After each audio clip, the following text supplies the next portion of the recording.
Hi అండి అందరికీ. ఇది మనకి లాస్ట్ పార్ట్. ఇది మనకి అట్మాస్ఫియర్ రిఫ్లెక్షన్ కోసం. సో అట్మాస్ఫియర్ రిఫ్లెక్షన్ అంటే అర్థం ఏంటంటే మనకి అట్మాస్ఫియర్లో రిఫ్లెక్షన్ జరగడం అండి. అది ఎలా జరుగుతుందంటే సపోజ్ మనకి ట్వింక్లింగ్ ఆఫ్ స్టార్స్ తెలుసు కదండి. మనం నైట్ టైం చూసేటప్పుడు స్టార్స్ అని మనకి చాలా షైనీగా కనిపిస్తాయి కదా. వాటిని చూసినప్పుడు మనకి చాలా హ్యాపీగా కూడా ఫీల్ అవుతుంటాం కదా. సో మనకి స్టార్స్ అనేవి మనకి ఎందుకు మెరుస్తున్నాయి అంటే స్టార్స్ అనేవి యాక్చువల్గా మనం చూసే స్టార్స్ అనమాట. అవి యాక్చువల్ పొజిషన్లో ఉన్నవి కాదు. అవి ఎక్కడున్నాయంటే ఉన్నదానికన్నా హై పొజిషన్లో మనకు కనిపిస్తాయండి. మనకి కనిపించిన ఇమేజ్ రాంగ్ అండి. మనం చూసే స్టార్స్ అనేవి యాక్చువల్ పొజిషన్లో ఉన్నవి కాదు. ఎందుకు అంటే దానికి రీజన్ అట్మాస్ఫియరిక్ రిఫ్లెక్షన్ వల్ల. అట్మాస్ఫియర్లో చాలా రిఫ్లెక్షన్స్ జరిగి దాని నుండి ఒక స్ట్రైట్ లైన్ డ్రా చేస్తే మీకు ఉన్నదానికన్నా హైట్ పొజిషన్లో మనకు ఆ ఇమేజ్ కనిపిస్తుంది. దాని గురించి చూద్దాం.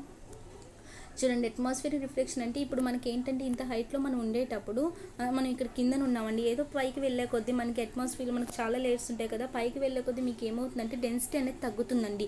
కిందకు వచ్చే కొద్దీ మీకు డెన్సిటీ అనేది ఏమవుతుందంటే ఇంక్రీజ్ అవుతుంది. లైక్ మీకు టెంపరేచర్లో ఎలా వేరియేషన్స్ వస్తాయి అలాగే మనకి డెన్సిటీలో కూడా వేరియేషన్స్ వస్తాయి అనమాట. సో మీకు పైకి వెళ్ళే కొద్దీ మీకు డెన్సిటీ తక్కువ అవుతుంది, కిందకి వెళ్ళే కొద్దీ మీకు డెన్సిటీ ఏమవుతుందంటే ఎక్కువ అవుతుందండి. సో దాన్ని బట్టి ఇక్కడ మనకి చూస్తే రిఫ్లెక్షన్ అంటే మీకు తెలుసు కదండి, వన్ మీడియం నుండి ఇంకో మీడియంలోకి మనకి లైట్ అనేది వెళ్ళేటప్పుడు అది మనకి బెండ్ అవుతుంది. నార్మల్కి దగ్గరగా కానీ నార్మల్కి దూరంగా కానీ అది rare to denser to rare, it depends on only medium కదా. సో నెక్స్ట్ ఇక్కడ మనకి ట్వింక్లింగ్ ఆఫ్ స్టార్స్ కోసం చూస్తే మనకి స్టార్ నుండి వచ్చే లైట్ అనమాట. మీకు స్టార్ నుండి లైట్ అనేది ఎమిట్ అవుతుంది కదా, అది మీకు యూనిఫామ్గా ఎమిట్ అవుతుందండి. నాన్ యూనిఫామ్గా మీకు ఎప్పుడు ఎమిట్ కాదు. సో ఇక్కడ ఏంటంటే మీకు డెన్సిటీ కోసం మాట్లాడుతున్నా కదండి. ఇక్కడ మనకి స్టార్ నుండి ఒక లైట్ అనేది మనకి ఇక్కడ స్ట్రైక్ అయిందండి. స్ట్రైక్ అయినప్పుడు మనకి ఇదేంటి, ఇదొక అంటే దీన్ని మనం ఏమంటామండి, ఒక ఇంటర్ఫేస్ అంటాం కదా. ఇంటర్ఫేస్ అంటే ఏంటి, మీకు టూ బౌండరీస్ని సెపరేట్ చేస్తుంది. ఇదొక మీడియం టూ మీడియంస్ని మనకు అక్కడ సెపరేట్ చేసి ఒక బౌండరీని మనం ఇంటర్ఫేస్ అంటాం కదా. సో టూ మీడియంస్కి ఒక బౌండరీ ఉంటుంది, అది మనకి ఇంటర్ఫేస్. ఇది చూడండి, ఇది పైకి వెళ్ళాము. ఇక్కడ మనకి డెన్సిటీ తక్కువ కాబట్టి మనకి డెన్సిటీ తక్కువ ఉంటే రేరర్ మీడియం అని, డెన్సిటీ ఎక్కువ ఉంటే డెన్సర్ మీడియం అని మనం ఆల్రెడీ నేర్చుకున్నాం కదా. సో ఇది మనకి ఏమవుతుంది, రేరర్ మీడియం, అంతే కదా. అండ్ ఈ ఇంటర్ఫేస్ తర్వాత వచ్చేది మనకి ఏంటికి, యాక్చువల్గా పై నుండి ఇది మనకి కిందకు వస్తున్నట్టే కదా. కిందకు వచ్చేటప్పుడు మీ డెన్సిటీ ఏమవుతుంది, ఇంక్రీజ్ అవుతుందని చెప్పి పైన డెన్సిటీ తక్కువ ఉంటుంది, కింద డెన్సిటీ ఎక్కువ అవుతుంది. సో ఈ మీడియం అనేది మీకు ఇంకా పైన కాబట్టి అక్కడ డెన్సిటీ తక్కువ. సో దానికన్నా కింద డెన్సిటీ ఎక్కువ కదండి. కాబట్టి ఇది మనకి ఏమవుతుంది, ఇది మనకి డెన్సర్ మీడియం అవుతుంది కదండి. అంటే రేరర్ టు డెన్సర్ వచ్చింది. ఇప్పుడు మనకి అర్థమైంది కదా. సో ఫస్ట్ వన్ మనకి ఇది ఒక ఇంటర్ఫేస్, ఇది రేరర్ మీడియం. ఈ లేయర్ ఒక లేయర్ని నేను చెప్పాను, ఇంకా చాలా లేయర్స్ ఉన్నాయి. సో మనకి అట్మాస్ఫియర్లో చాలా లేయర్స్ ఉంటాయి. స్ట్రాటోస్ఫియర్, అయనోస్ఫియర్, ఇవన్నీ చాలా లేయర్స్ ఉంటాయి కదండి. సో మనకి ఇక్కడ ఇది మనకి డెన్సిటీ ఎక్కువ కాబట్టి ఇది డెన్సర్ మీడియం. రేరర్ నుండి డెన్సర్కి వచ్చింది. సో ఇక్కడ మీకు లైట్ అని మీకు ఇక్కడ స్ట్రైక్ అయింది. మనకి రేరర్ టు డెన్సర్ వచ్చినప్పుడు మనం ఏం చేయాలి, ఇక్కడ నార్మల్ అనేది డ్రా చేస్తాం కదా. సో నార్మల్ అనేది డ్రా చేస్తే మనకి రేరర్ టు డెన్సర్ అయితే ఏమవుతుంది, మనకి నార్మల్కి దగ్గరగా వంగుతుంది కదండి. సో నార్మల్కి ఇలా దగ్గరగా వంగింది. నెక్స్ట్ కేసులో ఏమవుతుంది, అప్పుడు ఇదొక ఇంటర్ఫేస్ కదండి. ఇదొక ఇంటర్ఫేస్ అయినప్పుడు మనకి ఇది ఏ మీడియం అవుతుంది, ఇది ఇప్పుడు రేరర్ అవుతుంది. సెకండ్ మనకి డెన్సర్ మీడియం అవుతుంది. ఎందుకండి ఇక్కడ అంటే ఈ రెండింటికి పోలిస్తే మనకి కిందది మనకి అంటే కిందకు వస్తున్నప్పుడు ఈ లేయర్ మనకి డెన్సిటీ ఎక్కువ ఉంటుంది, ఈ లేయర్ డెన్సిటీ తక్కువ ఉంటుంది కదా. సో డెన్సిటీ తక్కువ ఉంది కాబట్టి ఈ రెండింటి కంపారిజన్లో ఇది మనకి రేరర్ మీడియం అవుతుంది, ఇది మనకి డెన్సర్ మీడియం అవుతుంది. సిమిలర్లీ అండి, రేరర్ టు డెన్సర్ వచ్చింది అంటే ఈ రే ఇక్కడ నుంచి ఇక్కడికి వచ్చింది. వచ్చేటప్పుడు మనం ఏం చేయాలి, నార్మల్ డ్రా చేస్తాము. నార్మల్ డ్రా చేస్తే మనకి పెర్పెండిక్యులర్ కంటే నార్మల్కి దగ్గరగా వంగుతుంది. ఇలా ఒక్కొక్కటి మనం చేస్తూ పోతామండి.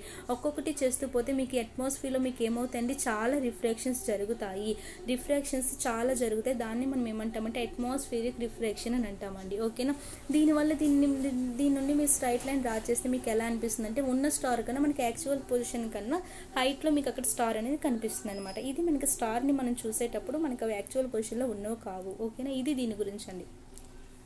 చూడండి, లాస్ ఆఫ్ రిఫ్లెక్షన్ మీకు ఆల్రెడీ తెలుసు, ఇది నేను మీకు ఆల్రెడీ ఎక్స్ప్లెయిన్ చేశానండి. ఇక్కడ నుండి ఇక్కడికి వచ్చేటప్పుడు సో ఇక్కడ నుండి ఇక్కడికి వచ్చింది కదా మనకి. ఇక్కడ నుండి ఇక్కడికి వచ్చినప్పుడు ఏంటి, మనకి ఇక్కడ నార్మల్ డ్రా చేసుకున్నాం. నెక్స్ట్ దగ్గరగా వంగుతుంది. నెక్స్ట్ స్లైడ్లో మీకు చూపిస్తున్నాను చూడండి. చూసారా, ఇక్కడ నుండి మనకి ఇక్కడికి ఈ ఇంటర్ఫేస్ నుండి ఇంటర్ఫేస్లోకి అంటే ఈ మీడియం నుండి ఈ మీడియంలోకి వచ్చినప్పుడు మనకి ఇక్కడ నార్మల్ డ్రా చేసుకుంటే దగ్గరగా వంగుతుంది. ఆ నెక్స్ట్ సేమ్ ఇది మనకి రిపీట్ అవుతుంది మన హ్యూమన్ ఐకి చేరే వరకు. సో మనకి హ్యూమన్ ఐకి చేరే వరకు మనకి చాలా రిఫ్లెక్షన్స్ జరుగుతాయి కదండి. జరిగాక మనం వాటిని ఎక్స్టెండ్ చేస్తే ఒక స్ట్రైట్ లైన్ డ్రా చేస్తే మీకు ఉన్న పొజిషన్ కన్నా మీకు ఇంకా హై పొజిషన్లో మనకి స్టార్ కనిపిస్తుంది. సో మనం చూసే స్టార్స్ అన్నీ యాక్చువల్ పొజిషన్లో కావు, హయ్యర్ పొజిషన్లో మనం చూస్తున్నాం. నెక్స్ట్ అయితే మనకి సన్ కానీ మూన్ విషయంలో మనకి ఇలా ఎందుకు మెనవట్లేదు, ఓన్లీ స్టార్స్ ఎందుకు మీకు అక్కడ షైనీ అవుతున్నట్టున్నాయంటే స్టార్స్ అనే మనకి పాయింట్ సైజ్డ్ ఆబ్జెక్ట్ కాబట్టి స్మాల్ సైజ్లో ఉన్న వాటికి ట్వింక్లింగ్ అనే ప్రాపర్టీ ఉంటుందండి. ఓకేనా. సో ఇవి మనకి సన్ కానీ మూన్ కానీ చూసుకుంటే మనకి హ్యూజ్ బాడీస్ కాబట్టి కొద్దిగా వెన్ కంపేర్డ్ విత్ స్టార్స్, అందుకని మనకి స్టార్స్ అనేవి మనకి ట్వింక్లింగ్ ప్రాపర్టీ చూపిస్తాయి. ఇవైతే మనకి చూపించవు. Next advance sunrise and delayed sunset కోసం చూస్తే మనం చూస్తున్న సన్ రైజ్ అనమాట, యాక్చువల్ సన్ రైజ్ కాదండి. మనం చూసేది ఏంటంటే ముందే చూసేస్తాం, అంటే సన్ రావడం కన్నా ముందే మనం చూసేస్తున్నాం సన్ని. అదేలా పాసిబుల్ మ్యామ్ అంటే చూడండి చెప్తాను. సేమ్ మనం స్టార్స్ని ఎలా చూసాము, హై పొజిషన్లోని ఉన్నది అది ఉన్న పొజిషన్లో మనం చూడట్లేదు. మనం చూసే స్టార్స్ అన్ని మనం ఉన్న దానికన్నా హై పొజిషన్లో చూస్తామండి. మనం చూసే స్టార్స్ యాక్చువల్ పొజిషన్ అయితే కాదు. అండ్ ఇక్కడ మనకి సన్ ఉంది కదా, సన్ ఏంటంటే సేమ్ ఇలానేనండి. ఇక్కడ మనకి స్ట్రైక్ అవుతున్నప్పుడు దాని నుంచి వచ్చే వైట్ లైట్ అనేది ఏమవుతుంది, ఇంటర్ఫేస్ మనకి ఇంటర్ఫేస్ చేంజ్ అయ్యేటప్పుడు డైరెక్ట్ టు డెన్సర్ మనకి లాస్ ఆఫ్ రిఫ్లెక్షన్ ప్రకారం మీకు ఆల్రెడీ తెలుసు కదా, అది దగ్గరగా వంగుతుంది. సో ఇలా మనకి చాలా రిఫ్లెక్షన్స్ జరుగుతాయి. లైక్ మనం ఇప్పుడు స్టార్కి చూసినట్టు ఇక్కడ సన్ కూడా ఏంటంటే అది కూడా ఒక బిగ్ స్టారే కదా. సో ఇక్కడ నుండి కూడా మనకి ఇలానే రిఫ్లెక్షన్స్ జరిగాక ఈ రిఫ్రాక్టెడ్ రేస్ నుండి మనం ఎక్స్టెండ్ చేస్తే మనకి సన్ అనమాట, ఇక్కడ ఉండాల్సిన సన్ మనకు ముందే కనిపిస్తుంది అనమాట. అది సన్ యొక్క విజువల్ ఇమేజ్ అనమాట. మీకు already real image, visual image నేను ఆల్రెడీ మీకు ముందే చెప్పాను, ఓకేనా.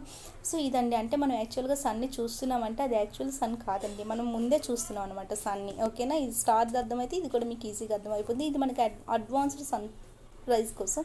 డిలైట్ సన్సెట్ కూడా సిమిలర్లీ. నెక్స్ట్ మనకి స్కై ఎందుకు బ్లూ కలర్లో కనిపిస్తుంది, లేదంటే సన్ రైజ్ కానీ సన్సెట్ కానీ మీకు రెడ్ ఆర్ ఆరెంజ్ కలర్లో ఎందుకు కనిపిస్తున్నాయి, దీనికి రీజన్ మీకు తెలియాలంటే మీకు తెలియాల్సింది ఏంటంటే స్కాటరింగ్ అండి, ఓకేనా.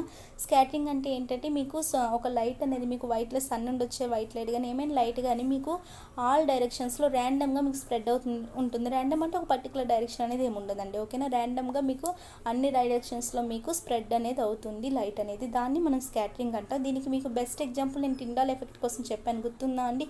టిండాల్ ఎఫెక్ట్ అంటే ఫర్ ఎగ్జాంపుల్ చూడండి, మన రూమ్లోని మనం నైట్ అంతా పడుకొని లేచి మార్నింగ్ లేచి చూసేటప్పుడు మనం జస్ట్ విండోస్ అన్ని క్లోజ్ చేసి పెట్టుకుంటాం కదా, ఏదైనా ఒక విండో ఓపెన్ చేసినప్పుడు మీకు సన్ నుండి వచ్చే రేస్ అటు నుండి కనిపించేటప్పుడు మీకు క్లియర్గా మనకు ఆ విండో నుండి చూసేటప్పుడు మీకు బీమ్ ఆఫ్ లైట్ అనేది కనిపిస్తుందండి. ఎలా వస్తుంది చూసారు, ఇక్కడ మీకు రేస్ అనేవి మీకు ఎలా కనిపిస్తున్నాయో ఇలా మనం ఒక విండో నుండి చూసినప్పుడు మనకి ఇలా ఒక బీమ్ ఆఫ్ లైట్ అనేది కనిపిస్తుంది. అదే మీరు పర్టికులర్గా ఒక బయట ఎండ్లో తిరిగి రండి, మీకు అలాంటి బీమ్ ఆఫ్ లైట్ని మనం అబ్జర్వ్ చేయలేము. ఎందుకు అంటే మనకి రూమ్లో ఉండేటప్పుడు మనకు అక్కడ చాలా డస్ట్ పార్టికల్స్ అనే దగ్గర ఉంటాయి కదా, వీటి నుండి మనకి వెళ్ళేటప్పుడు డస్ట్, స్మోక్ ఇలాంటి పార్టికల్స్ అన్నింటినీ మీకు లైట్ అనేది వెళ్ళేటప్పుడు అది ర్యాండమ్ డైరెక్షన్స్లో మీకు అక్కడ స్ప్రెడ్ అవుతూ ఉంటుంది. దాన్నే మనం ఏమంటామంటే స్కాటరింగ్ అని అంటామండి, ఓకేనా.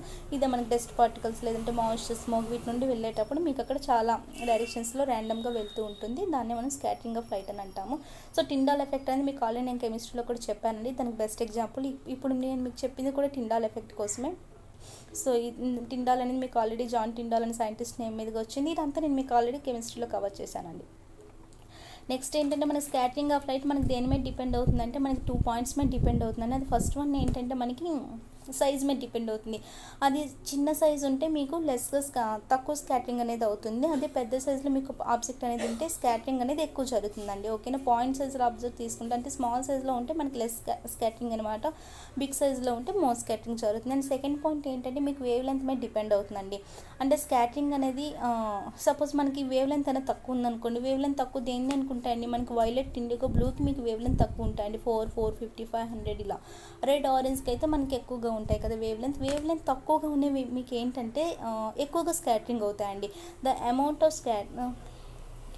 Amount of scattering is always inversely proportional to 4th power of lambda. అంటే ఏంటండి, మనకి లాంబ్డా అంటే ఏంటి, వేవ్ లెంత్ యొక్క 4th అంటే వేవ్ లెంత్ అని గుర్తుంచుకోండి. మనకి స్కాటరింగ్ అనేది వేవ్ లెంత్కి inversely proportional. Wavelength decrease అయితే స్కాటరింగ్ ఇంక్రీజ్ అవుతుంది, ఇది ఇంక్రీజ్ అయితే డిక్రీజ్ అవుతుంది అనమాట, ఇదర్ కండిషన్స్. అయితే ఇక్కడ మనకి ఏమవుతుందంటే మనకి బ్లూ కలర్లో స్కై ఎందుకు కనిపిస్తుంది, దానికి రీజన్ ఏంటి అంటే మనకి వైలెట్, ఇండిగో, బ్లూ వీటికి ఏంటంటే వేవ్ లెంత్ తక్కువ కదా, వేవ్ లెంత్ తక్కువ కాబట్టి మనకి ఎక్కువగా స్కాటరింగ్ అవుతాయి అనమాట. సో ఎక్కువగా స్కాటరింగ్ అవుతాయి కాబట్టి మీకు స్కై అనేది మీకు ఏ కలర్లో కనిపిస్తుంది అంటే బ్లూ కలర్లో కనిపిస్తుందండి, ఓకేనా. మీకు స్కై అనేది ఏంటంటే, అయితే నాది ఇక్కడ ఒక క్వశ్చన్ మీకు తెలిస్తే మీరు కామెంట్ బాక్స్లో పెట్టండి. ఇది నా జస్ట్ మీకు ఒక థింకింగ్ కోసం ఒకటి అడుగుతున్నా. అయితే వైలెట్ ఇంకా మనకి తక్కువ వేవ్ లెంత్ కదా ఇండిగో, కానీ మనకి ఎందుకు ఈ కలర్లో కనిపించట్లేదు, ఓన్లీ బ్లూ కలర్లో ఎందుకు స్కై కనిపిస్తుంది ఆలోచించండి, ఓకేనా. సో బ్లూ కలర్లో మనకు స్కై కనిపించడానికి రీజన్ ఏంటంటే బ్లూ కలర్కి వేవ్ లెంత్ తక్కువ కాబట్టి అది ఎక్కువగా స్కాటరింగ్ అయ్యి మనకు ఆ కలర్ కనిపిస్తుంది, ఓకేనండి. ఇది దీని గురించి, ఇవి మీకు ఆల్రెడీ చెప్పిందే, తక్కువ వేవ్ లెంత్ ఉంటే హై స్కాటరింగ్ అని చెప్పి. చూడండి ఇక్కడ మీకు కన్క్లూజన్ కూడా ఇచ్చాను. తక్కువ వేవ్ లెంత్ ఉండేవి ఏంటి, వైలెట్, ఇండిగో, బ్లూ కాబట్టి అవి ఎక్కువగా స్కాటరింగ్ చూపిస్తాయి. ఎక్కువ వేవ్ లెంత్ ఉండేవి రెడ్ అండ్ ఆరెంజ్ కాబట్టి అవి తక్కువగా స్కాటరింగ్ చూపిస్తాయి. ఇది మీకు ఆల్రెడీ చెప్పాను కదండి, మనకి బ్లూ కలర్ అనేది ఎక్కువగా స్కై కనిపించడానికి రీజన్స్ ఇవన్నీ.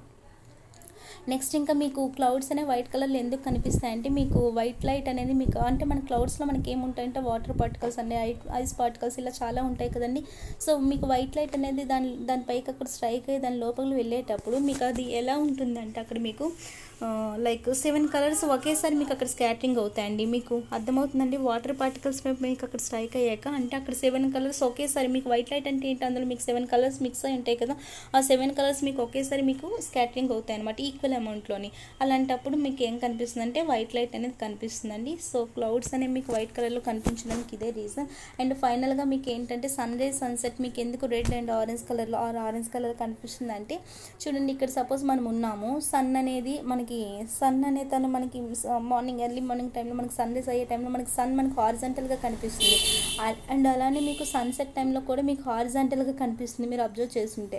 అండ్ సపోజ్ 7, 8 ఆ టైంకి మనకి సన్ ఇలా రావడం, అదే 12 అయ్యేసరికి మన నెత్తి మీద వచ్చి కూర్చోవడం, నెక్స్ట్ 1కి ఇక్కడ ఇలా మనకి నెక్స్ట్ ఈవినింగ్ టైం 5:30, 6 ఆ టైంలో మనకి హారిజాంటల్గా మనకి కనిపిస్తుంది కదండి, అంటే సన్సెట్ టైంలో. అంటే రిమైనింగ్ టైంలో మీకు సన్ అనేది కొద్దిగా మనకి దగ్గరగా అనిపిస్తుంది. అండ్ రిమైనింగ్ టైంలో అంటే సన్ రైజ్ సన్సెట్ టైంలో మీకు ఇంకా చాలా దూరంలో సన్ ఉన్నట్టు కనిపిస్తుంది కదండి. సో దూరంలో ఉండేటప్పుడు మనకు అది కనిపించాలి అంటే మనకి ఆ సన్ అనేది ఎందుకు రెడ్ ఆర్ ఆరెంజ్ కలర్లో కనిపిస్తుంది అంటే మీకు ఆల్రెడీ చెప్పాను ఒకటి వైలెట్, ఇండిగో, బ్లూ, వీటికి ఏంటంటే మనకి వేవ్ లెంత్ తక్కువ కదండి. వేవ్ లెంత్ తక్కువ అంటే మీకు అర్థం ఏంటంటే అవి ఎక్కువ దూరం ట్రావెల్ చేయలేవండి. ఎక్కువ దూరం ట్రావెల్ చేయలేక కాబట్టి మన ఎర్త్కి అవి రీచ్ కాలేవు అనమాట, ఓకేనా. సో ఎర్త్కి అవి రీచ్ కాలేవు. అదే రెడ్ ఆర్ ఆరెంజ్ అయితే మనకి వేవ్ లెంత్ ఎక్కువ కాబట్టి అవి ఎక్కువ దూరం ట్రావెల్ చేసి మన ఎర్త్ వరకు రీచ్ అవుతాయండి. సో అవి మన ఎర్త్ వరకు రీచ్ అవుతాయండి రెడ్ ఆర్ ఆరెంజ్ అయితే, ఎందుకంటే వేవ్ లెంత్ ఎక్కువ కాబట్టి అవి ఎక్కువ దూరం ట్రావెల్ చేస్తాయి. అందుకే మీకు సన్ రైజ్ సన్సెట్ టైంలోని మనకి సన్ చాలా దూరంలో ఉన్నట్టు కనిపిస్తారు కాబట్టి తన నుండి వచ్చే రేస్ మనకు కనబడాలి. మనకి అది ఏ కలర్లో కనిపిస్తుంది అంటే మనకి రెడ్ ఆర్ ఆరెంజ్ అయితే వేవ్ లెంత్ ఎక్కువ కాబట్టి అవి ఎక్కువ దూరం ట్రావెల్ చేస్తాయి కాబట్టి మీకు ఆ కలర్లో కనిపిస్తుందండి సన్, ఓకేనా. సో ఇది లెసన్ అండి. అండ్ ఇక్కడతో మనకి హ్యూమన్ అయిపోయింది. నెక్స్ట్ మీకు ముందుకి పీరియాడిక్ టేబుల్ కోసం చాలామంది వెయిట్ చేస్తున్నారు. ఆ లెసన్తో మీ ముందుకు వస్తానండి. So all of you take care, by.